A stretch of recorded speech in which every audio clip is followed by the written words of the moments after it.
దేశ రక్షణ రంగంలో కీలక ముందడుగు వేస్తూ advanced medium combat air craft integration flight testing ప్రాజెక్టును కేంద్ర రక్షణ మంత్రి రాజ్నాథ్ సింగ్ మరియు ఆంధ్రప్రదేశ్ ముఖ్యమంత్రి చంద్రబాబు పుట్టపర్తిలో ప్రారంభించారు.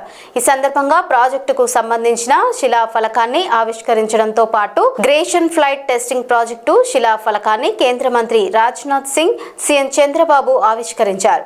ఈ ప్రాజెక్టుకు అనుబంధంగా ఉన్న సీఎం చంద్రబాబు మాట్లాడుతూ పుట్టపర్తి ఇకపై దేశ వ్యూహాత్మక రక్షణ కేంద్రంగా మారుతుందని తెలిపారు. ఏఎంసీఏ ప్రాజెక్టుతో ఆత్మ నిర్భర్ భారత్ లక్ష్యానికి ఏపీ కీలక పాత్ర పోషిస్తుందని ఆయన అన్నారు.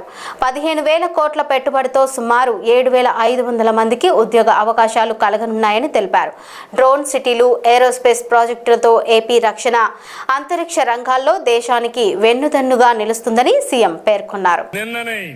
సీమలో దశాబ్దాలుగా అద్భుత సేవలు అందిస్తున్న ఆర్డీటీకి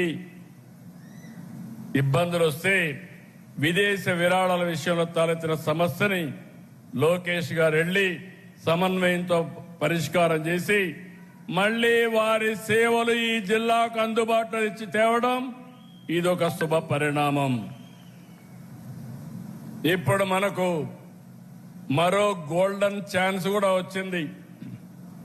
ఒకప్పుడు గోల్డ్ అంటే కేజీఎఫ్, కోలార్ గోల్డ్ ఫీల్డ్స్. రాబోయే రోజుల్లో గోల్డ్ అంటే జేజీఎఫ్ అంటే జొన్నగిరి గోల్డ్ ఫీల్డ్ ఇప్పుడు కర్నూలులో వస్తా ఉంది. ఈ ఏడాది 600 కేజీలు తయారు చేస్తాం. రెండో సంవత్సరం 1,500 కేజీలు తయారవుతుంది. రానున్న రోజుల్లో గోల్డ్ తయారీకి చిరునామాగా మన ఆంధ్రప్రదేశ్ తయారవుతుందని మరొక్కసారి మీ అందరికీ విజ్ఞప్తి చేస్తున్నాం.